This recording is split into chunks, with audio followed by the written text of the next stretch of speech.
We're going to repair some of the attachments on this mixer. This is a Wolfgang puck bistro. It's not obvious how these come apart, but I'll show you how. Hold the bottom portion of the attachment with a wrench, loosen this, and then this will spin out with a thread. Once the thread's out, you can start to pull off the shields. The whisk is completely broken, all the plastic is cracked. We'll remove the top, pry up the retention plastic here. This has been repaired before, so we'll need to remove all the old glue. I'll disconnect all of the little whisk portions here. Now that we've got all the metal off, we can clear out this head. We'll clean it out with a drill bit. We'll clean it out until everything fits flush. We'll flatten any of these burrs on some sandpaper. The pieces fit really flat now. We'll close up this little gap with a clamp and just squeeze it together. We'll be as neat as we can, but we have to go pretty deep in there to really melt it together. Plastic weld both sides. We'll add some plastic and then smooth it out.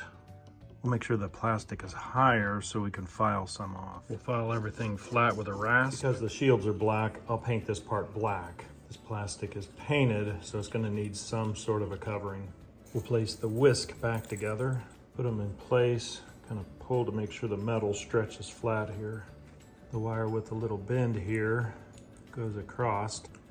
We'll place all the wires on. Now we're going to be one shy because there was one missing. Now it looks like a whisk again, except there's one missing. The part that we repaired looks like it's been repaired, but not from a very far distance. We'll epoxy glue everything together and make sure that it's nice and tight. We'll apply some epoxy glue inside and we'll mix it all up. Make sure that it's completely mixed. We'll make sure that when we put this brass cap, it's completely seated in there, and we can see it is. We'll put a clamp on, make sure it's nice and tight. Once the glue's hardened, we can pull the clamp off. May not look as good as it did when it was new, but it will work. We'll apply the splatter shield. We'll screw in the arbor. Now we're ready for service.